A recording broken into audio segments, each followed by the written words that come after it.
إلهي بزنته لنكا مران منجدون انداوك أسجلين ليازو جمل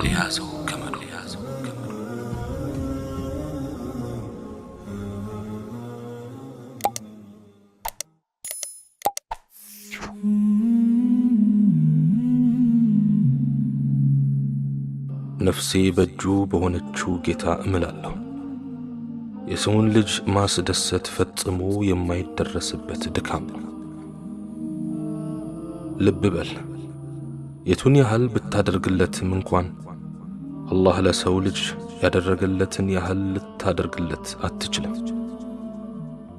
የቱን ያህል ብትሰጠው እንኳን አላህ ስብሓንሁ ወተዓላ ለሰው የሰጠውን ያህል የመስጠት አቅሙ የለህም።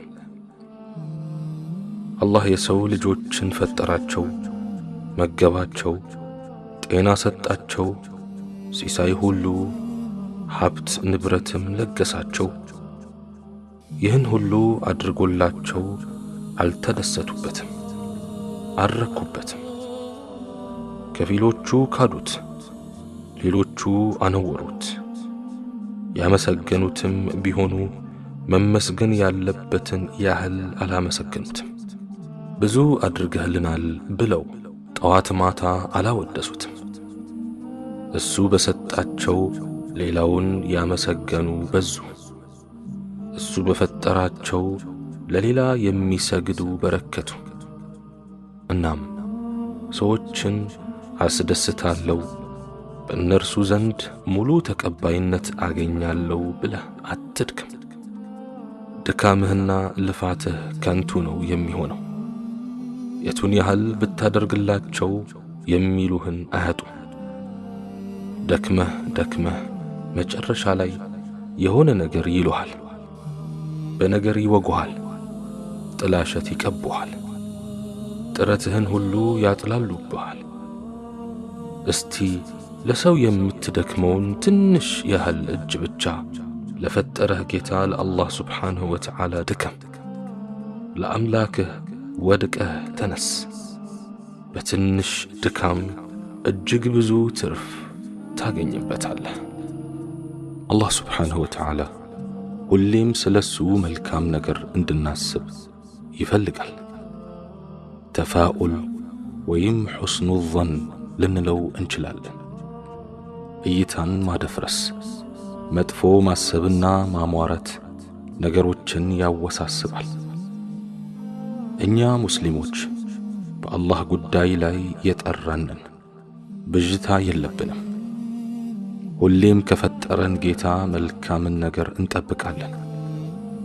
አላህ ስብሓንሁ ወተዓላ ሁሌም እኔን በበጎ ነገር ጠርጥሩኝ ብሏል።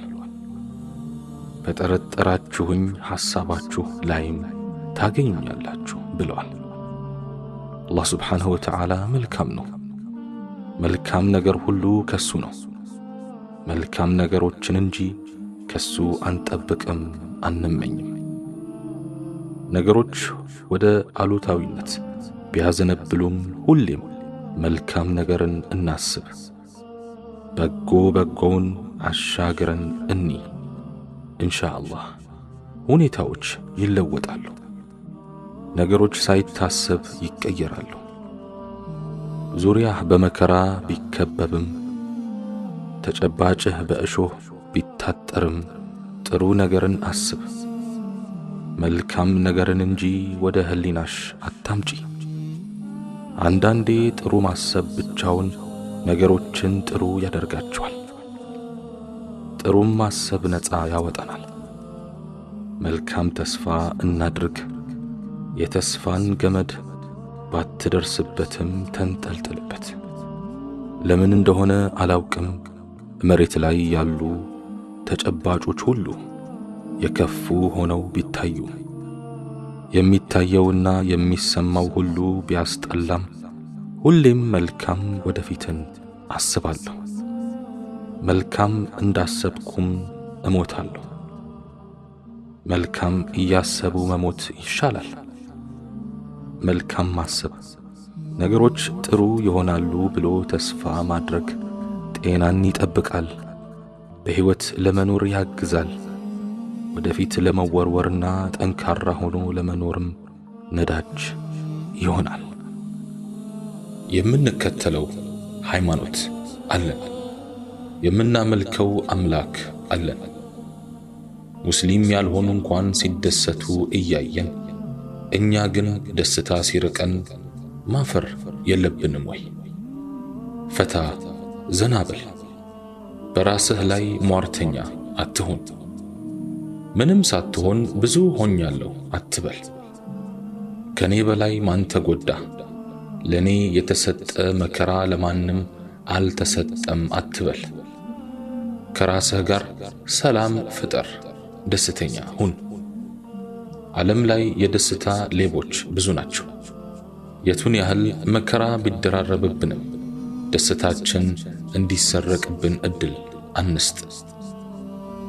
አታስብ፣ አትጨነቅ፣ አትሰበር፣ አትውደቅ። አፍቅሬ ተከዳው፣ አምኜ ተገፋው፣ ተስፋ አርጌ አጣው አትበል። ተወኝ፣ ረሳኝ፣ ጣለኝ አትበሉ። አላህ ብቻ አይጣላችሁ። እሱ ካልጣለን ዓለም ሁሉ ቢጥለን ምንም አንሆንም። ከሰው ሳይሆን ከአላህ ብዙ ጠብቁ። ከፈጠራችሁ እንጂ ከሰው ብዙ ተስፋ አታድርጉ። አላህ ከሰውም ከሀብትም ብዙ አለው። ስለዚህ ከሱ ተስፋ አትቁረጡ።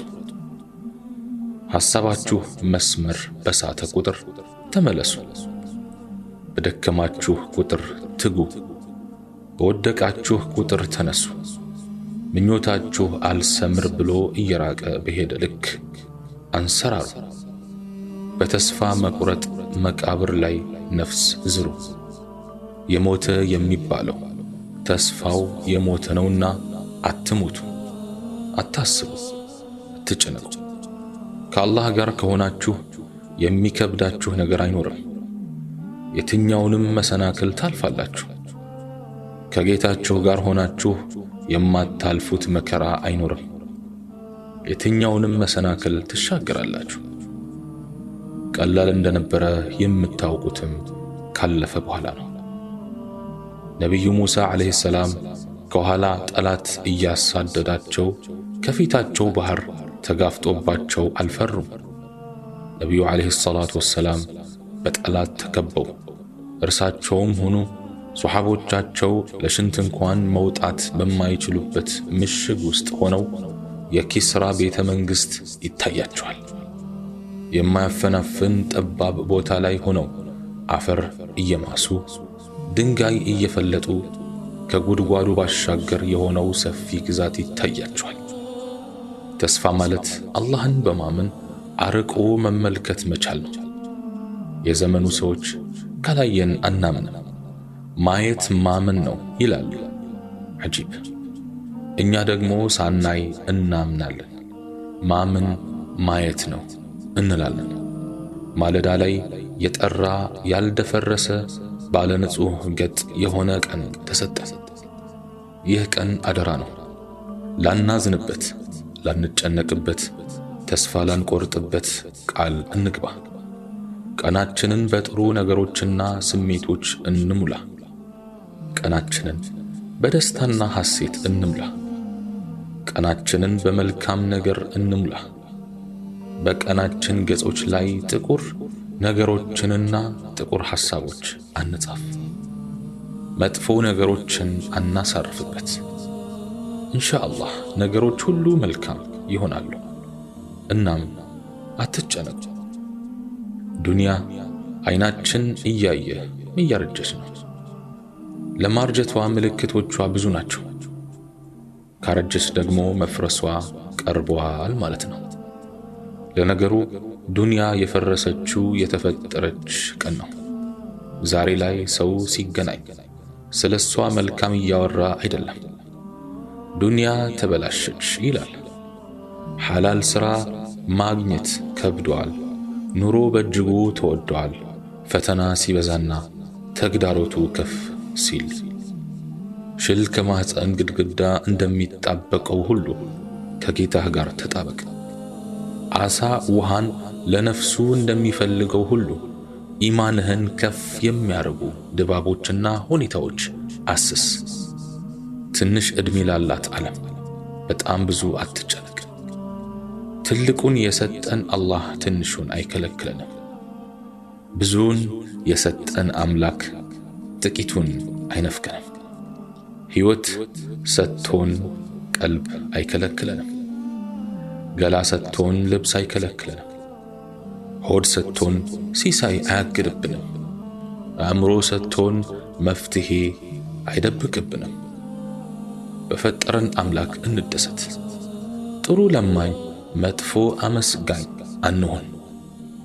ሰዎች አላህን ሲለምኑ አፋቸውን እስከ ጆሮ ግንዳቸው ድረስ ከፍተው ነው። ሲያገኙ ግን እንደ ሕፃን ልጅ ነው የሚሆኑት። በራሳቸው እጅ ያለውን ጸጋ አያዩም። በሰው እጅ ያለው ብቻ ነው የሚስባቸው። በሰው እጅ ስላለ ጉዳይ ነው የሚያለቅሱት። ብዙዎች ቤት ያዝ፣ ብር ያዝ በማለት ይመክራሉ። በእርግጥም ከሰው ፊት የሚያብቃቃ ዓለማዊ ሀብት አስፈላጊ ነው። ትልቁ ነገር ግን አላህን መያዝ ነው። ስንወጣም ሆነ ስንገባ ከሱ ጋር እንግባ። ለኢንሹራንስ ድርጅቶች ከምንሰጠው በላይ ጉዳያችንን ለእርሱ ተማምነን እንስጥ። ድርጅቶች መኪናችንንና ቤታችንን ሊተኩልን ይችል ይሆናል። ሕይወታችንንና ኢማናችንን ቢበላሽ ግን በፍጹም አይቻላቸውም። አንድ ቀን በዕድሜው እጅግ የገፋ ሽፋሽፍቱ የወረደ ወገቡ የጎበጠ ሽማግሌ ዱላውን ተደግፎ እየተጎተተ የአላህ መልእክተኛ ዓለይሂ ሰላቱ ወሰላም ዘንድ መጣ። የአላህ መልእክተኛ ሆይ ትንሽ ትልቅ ሳይል ኃጢአት የተባለን በሙሉ አንድም ሳያስቀር የሰራ ሰው ዕጣ ፈንታው ምንድነው? አላቸው። ኃጢአቱ በምድር ላይ ላሉ ሰዎች በሙሉ ቢከፋፈል ሰዎችን የሚያጠፋ አይነት የዚህ አይነቱ ሰው ተውባ ይኖረዋልን? የአላህንስ ምህረት ያገኛልን? አላቸው። ነቢዩም ዓለይሂ ሰላቱ ወሰላም ሰልመሃልን? አሉት። ሰውየውም እኔማ ከአላህ በስተቀር አምላክ የሌለ ስለመሆኑና አንቱም የአላህ መልእክተኛ መሆኖትን እመሰክራለሁ አላቸው። እርሳቸውም መልካምን ነገር ትሰራለህ፣ ከመጥፎ ነገር ትርቃለህ፣ በዚህም አላህ ሁሉንም ነገር በመልካም መዝገብ ላይ ይጽፍልሃል አሉት። ሰውየውም ክህደቴንና ጥመቴን ሁሉ አላቸው። እርሳቸውም አዎን ክህደትህንና ጥመትህን ሁሉ አሉት። ሰውየው ይህን በሰማ ጊዜ እጅግ ደስተኛ ሆኖ አላሁ አክበር አላሁ አክበር እያለ ሄደ። ከእርሳቸው ዓይን እስኪሰወር ድረስ ይህንኑ ቃል ይደጋግም ነበር። አሁን ጭንቀታችሁ ሲረግብ ይታየኛል። ኢንሻአላህ ይረግባል። አላህ ሆይ ጭንቀትን አርቅልን፣ የደስታ ኑሮም አኑረን፣ በሰማነውም የምንጠቀም ያርገን። سبحانك اللهم وبحمدك أشهد أن لا إله إلا أنت أستغفرك وأتوب إليك وآخر دعوانا أن الحمد لله رب العالمين والسلام عليكم ورحمة الله تعالى وبركاته.